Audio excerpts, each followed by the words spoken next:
Good morning Davao, good morning Mindanao, good morning North, South, East, and West. This is Gilbert Lopez Martije Catso.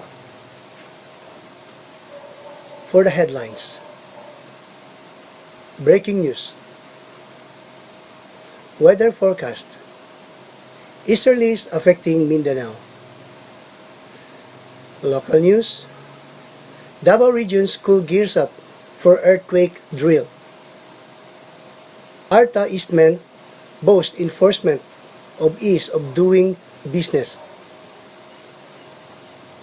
BP Sara endorsed No Permit, No Exam Prohibition Act. Dole Davao monitors minimum wage compliance. National news. San Carlos City celebrates Women's Month, promotes safe spaces. New Sinigayan Queen crowned. International news.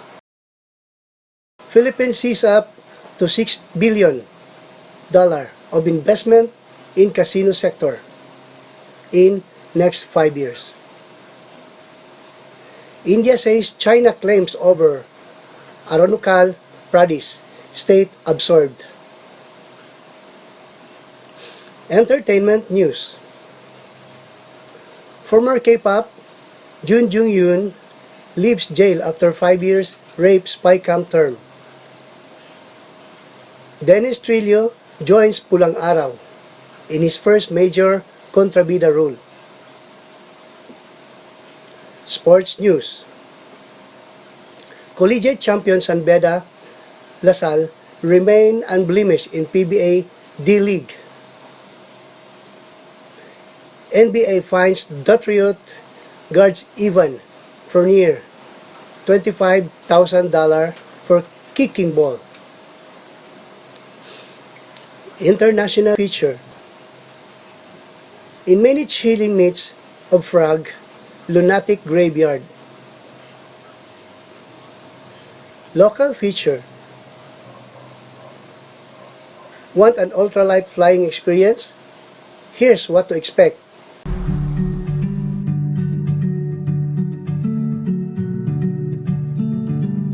Weather forecast. Mindanao will be partly cloudy to cloudy sky with isolated rain shower or thunderstorm due to easterlies localized thunderstorm.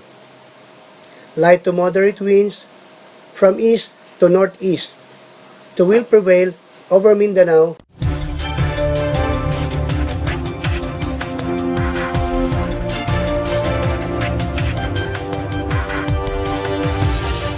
Local news.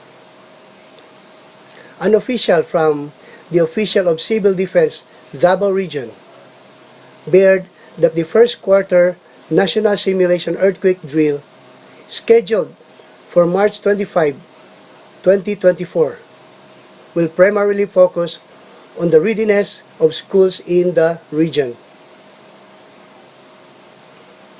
Edgar Dayanghirang, Regional Director of OCD Davao, said during the Kapihan sa Davao on Monday morning, March 18, 2024 at SM City, Davao, that based on their data, school house the largest population in one area.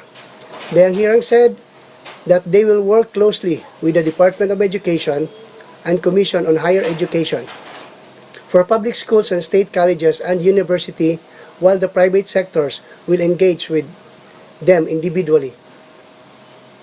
He announced plan to conduct a pilot earthquake drill at Rizal Memorial Colleges with subsequent replication in other schools following the assessment. Anti-Red Tape Authority Eastern Mindanao o ARTA Eastmen has strengthened the security of law enforcement agency in Davao Region to implement the ease of doing business law and address other red tape issues in the area. Engineer Willow Aradanas, Regional Chief of ARTA Eastern Mindanao, said during the Kapihan sa Davao on Monday morning, March 18, 2024, at SM Ecoland that the inspection and validation of the offices of the government agencies in Davao and in Soxargen region are still ongoing. There are some government offices that are not compliant, but kami po ay gumagabay sa kanila. Binibigyan po natin sila ng orientasyon when it comes to ease of doing business at saka re-engineering plan nila.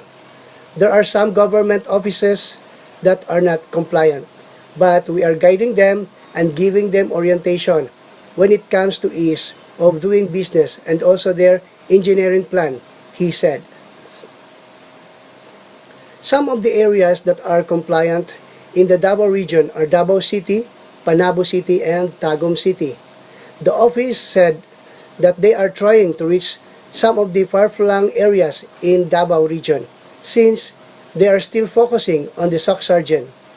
Vice President and Education Secretary Sara Duterte voiced her support for President Ferdinand Marcos Jr. signing of the new Permit No Exam Prohibition Act.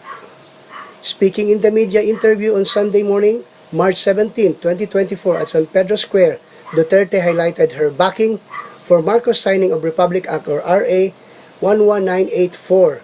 She said that the law primarily concerned private schools as they are the ones charging tuition and other fees. Musuporta ta sa implementasyon ni ana. Kini basically pertains to private schools nga kay sila lang man ang dunay fees, tuitions and other fees sa pagpaeskwela. Dinhi ato asang Department of Education libre ang tanan sa ang pag-eskwela. We fully support its implementation. This law mainly affects private school as they are the ones charging fees for education. Here at the Department of Education, education is free, she said. On March 11, 2024, Marcos signed the RA 11984, encompassing all private and public education institutions from K-12, higher education and technical vocation level nationwide. The legislations enable the disadvantaged student. This legislation enables disadvantaged students with outstanding fees to set from exam even without a permit. A public and a private education institution covered by this act are hereby mandated to accommodate and allow disadvantaged student unable to pay tuition and other fees to take the scheduled periodic and final examination without requiring a permit. The law stipulates. The Department of Labor and Employment, DOLE, Regional Office will strictly monitor the compliance of establishment with the law minimum wage order, which mandates the 38 pesos minimum wage increase. We are mandated to monitor, implement, and keep track of those establishments, considering that the mandate of DOL is to have visitorial regulatory power. We regulate those establishments that are not following new wage order, said Attorney Randolph Pinsoy, DOL 11 Regional Director, during his guesting at the Kapihan sa Davao Media Forum held on March 11 at SMCT Davao. Pinsoy said that the labor inspection, monitoring, and visitorial power, aside from visiting and regulating the establishment, they can act on reports of establishment not following the minimum wage adjustment. Naatay labor inspectors who visit and check on the establishment to see if they are in compliance with the new wage order. He said the labor inspector will listen to complaints of non-compliance.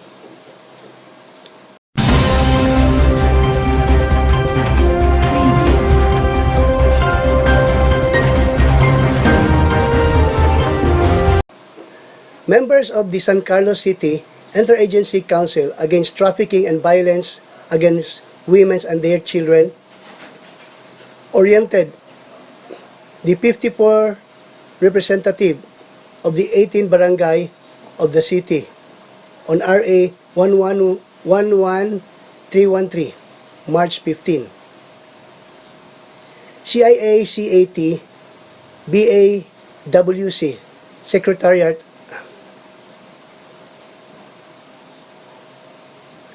CIACAT, BAWC, Secretariat Laverne Rigor, said the orientation is part of the National Women's Month celebration aimed at capacitating barangay representative on the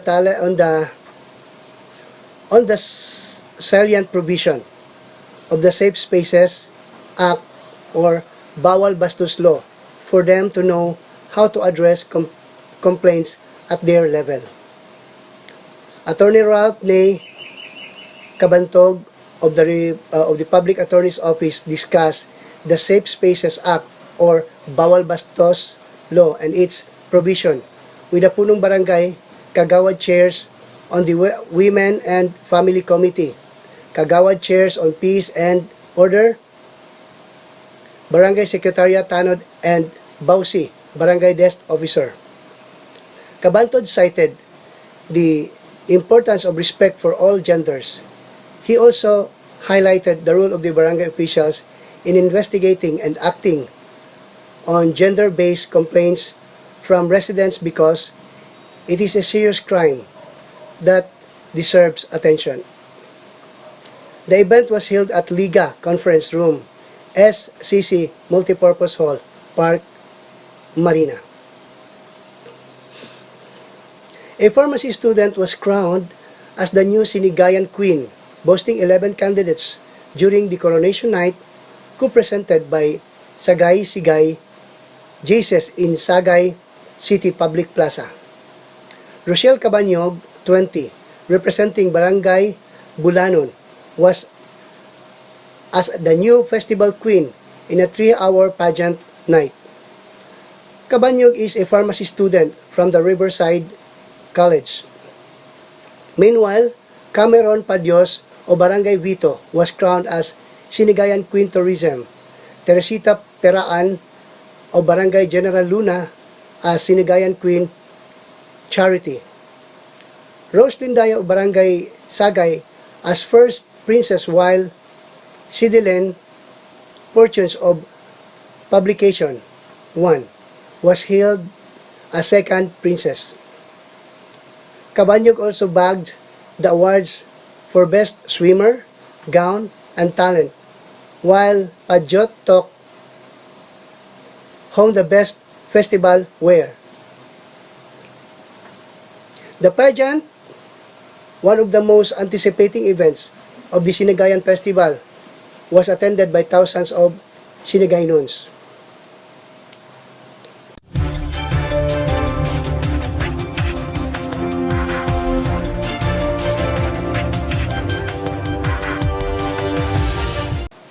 International news. The casino sector in the Philippines is about to witness a large investment with both foreign and domestic enterprises giving up to $6 billion or approximately 334.2 billion Philippine pesos into the casino sector over the next 5 years. In an interview on Tuesday, Tenco outlined an ambition blueprint revealing plans for the unveiling of at least one Nobel Casino report every other year. And these developments won't be confined solely to Manila. Instead, regions like Clark Special Economic Zone in Central Luzon and Cebu will be able to host a new casino. The trajectory of our growth remains buoyant, buoyed by the inauguration of new casino ventures and the proliferation of electronic gaming avenues, remarked Tenco during the ASEAN Gaming Summit, expressing confidence on the industry upwards trajectory. New Delhi.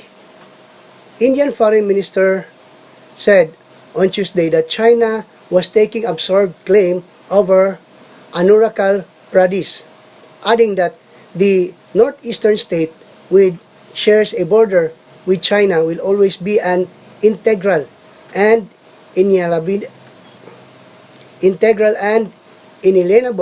part of India. China claims Arunachal Pradesh to be a part of southern Tibet. The Delhi rejects the claim, saying Arunachal Pradesh has always been a part of India. Last August, China released a new official standard map showing a 10-dash line in place of its 9 lines that claimed nearly the entirety of the South China Sea. The 10-dash line map includes Arunachal Pradesh as being part of the China. India logged a strong protest over the map, repeating baseless argument in this regard does not lend such claims and validity. Randhir Jaiswal, India's foreign minister spokesperson, said on Tuesday. He was responding to the last week comment made by Senior Colonel Zhang Xiong, spokesman of China Ministry of National Defense, days after Indian Prime Minister Narendra Modi inaugurated a road tunnel in Arunachal Pradesh on March 9.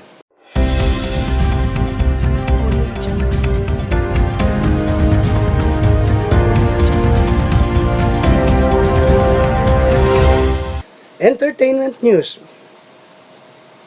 Former K-pop star Jung Jun-young left prison Tuesday after completing the 5-year term for gang rape and illicit filming in one of South Korea's high-profile spy cam scandals. Jung was found guilty of rape on 2 occasions in 2016 and of filming himself having intercourse with other women without their knowledge and sharing the footage without their consent. Known as mulka in Korean spy cam videos are typically made by men who secretly film women in school, toilets, and elsewhere, although the term can also be applied to clandestinely shot footage of consensual sex. Jung's case was one of the series of high-profile sex scandals involving male celebrities which emerged at the height of local Me Too movement, when thousands of women protested in the capital Seoul in 2018, chanting, "My life is not your porn." Another K-pop star and former member of the popular boy band Big Bang, Seungri, was found to have received Jung's video and was later separated, found guilty, and multiple charges linked to a sex and drug scandal at his Burning Sun nightclub. In Katatibayan's report on 24 Oras, Tuesday, the Kapuso drama king said that he had always wanted to play an antagonist role. Matagal ko na tong hinihintay eh. Matagal ko nang hinihintay ang ganitong klaseng project, ganito kabigat na karakter. Ngayon naman, as a kontrabida, may kaunting pressure pero mas nandun ako sa importansya at pagkakaroon ko ng challenge bilang artist. Bilang artista, he said. Sa dami ng ginagawa ko, kailangan ko ng isang mabigat na role na mag-iisip ako at pag-iisipan ko bawat kilos, bawat galaw at bawat dialogue ulit. Excited ako sa mga ganun, he said. Then he said he did not have second thoughts when accepting the role as a Japanese soldier. Sabi ko, direct, sa totoo lang, hindi ako kinakabahan dun sa pagsasalita niya ng Nihongo or Japanese. Mas kinakabahan ako dun sa pag nagtatagalog siya, baka magiging nakakatawa, he said. Then he said that he's excited to work with his co-stars Alden Richard, Barbie Forteza, David Licauco, and Sanya Lopez. Excited ako magkaroon ng eksena ni Aldens. Siyempre, siya yung hindi ko pa nakaka-eksena, lalo na sa mga ganito nga drama. Nakatrabaho ko na siya sa mga variety shows, pero ayon, excited ako sa Marionite kina David at Barbie. Kay Sanya na katrabaho ko noon rin dati, he said. Pulang Araw will also star Angelo De Leon, Ipay Quezon, Rochelle Pangilinan, Aidan Benerajon, and more. Dennis previously starred a Crisostomo Ibarra in Maria Clara at Ibarra. Ned Armstrong. Dennis previously starred as Crisostomo Ibarra in Maria Clara at Ibarra. Ned Armstrong in Voltes 5, Legacy, and Atom in Or Love Before Sunrise.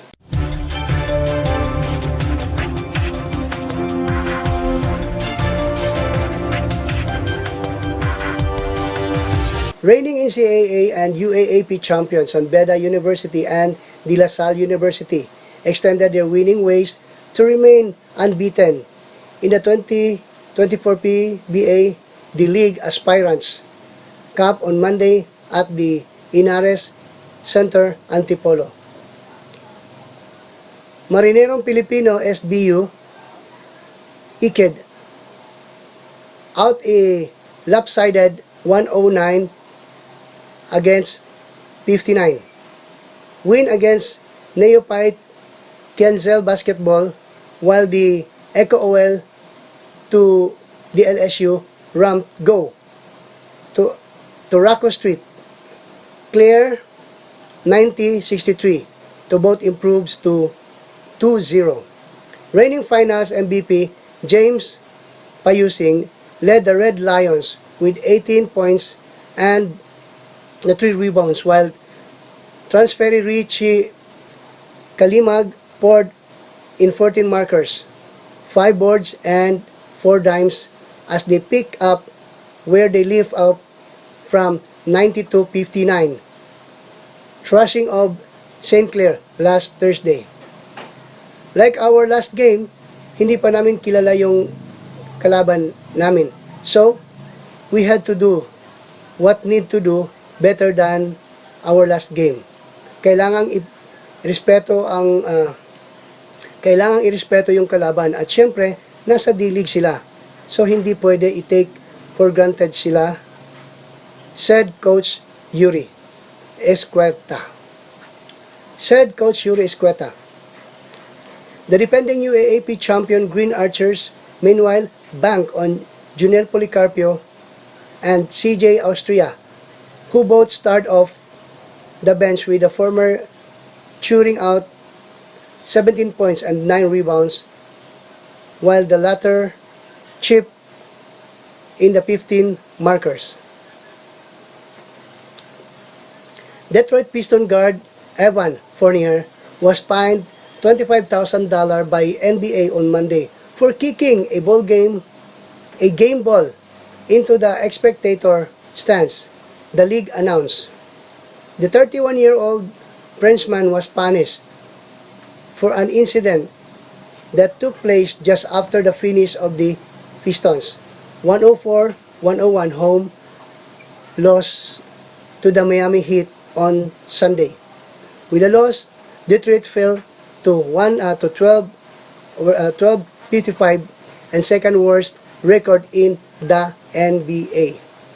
Fournier, in his 12th NBA campaign, joined the struggle Piston last month in a deal that sent Bojan Bogdanovic, the New York Knicks,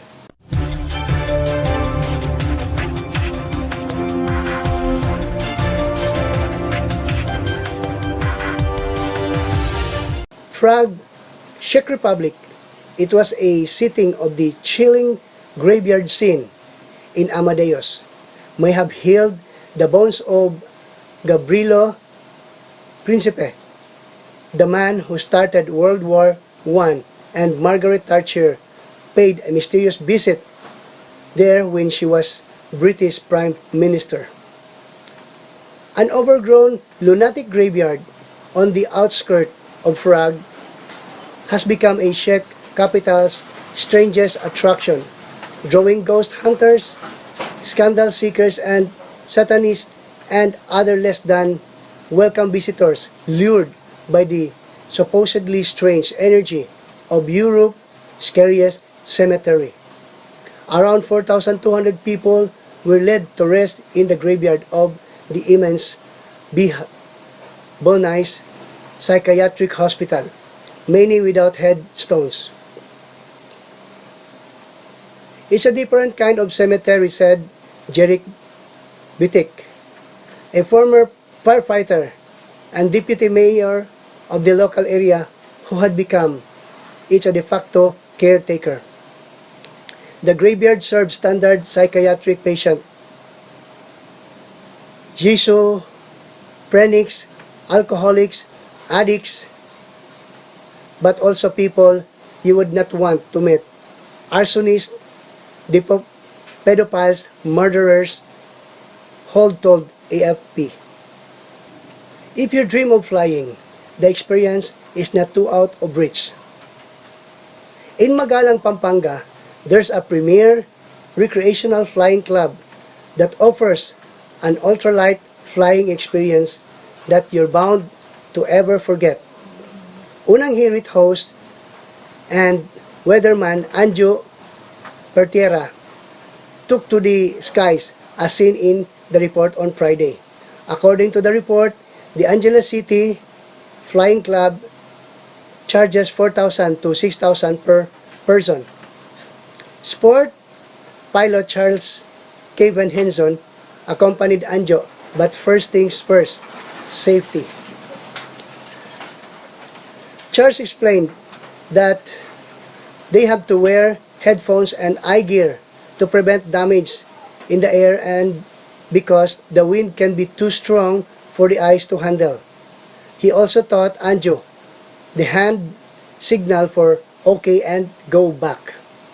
They then rose around 800 feet in the sky, and Anju was even allowed to pilot the aircraft for a short while. He was also able to enjoy the view of Mount Arayat and Pampanga River. Once they landed back on the ground, Anju said, "Iba ang pakiramdam, sobrang surreal, tapos sobrang nakaka-excite. Ibang klase pag nasa taas ka." And now for the side stories. And now,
and for the trivia, do you know? Agdao, a populous district of Davao City, was named after an ethnomedicine plant in the Boraginaceae family, which native use for conversions by extracting its juice. The poultice is then placed on the fontanel or hubon in Bisaya of a child until the fever subsides. In Bagubo, agdaw means elder. That's all for today. Please click like, share, and click the bell button for the updates of Pinoy Rab News Channel. This is Gilbert Katso reporting.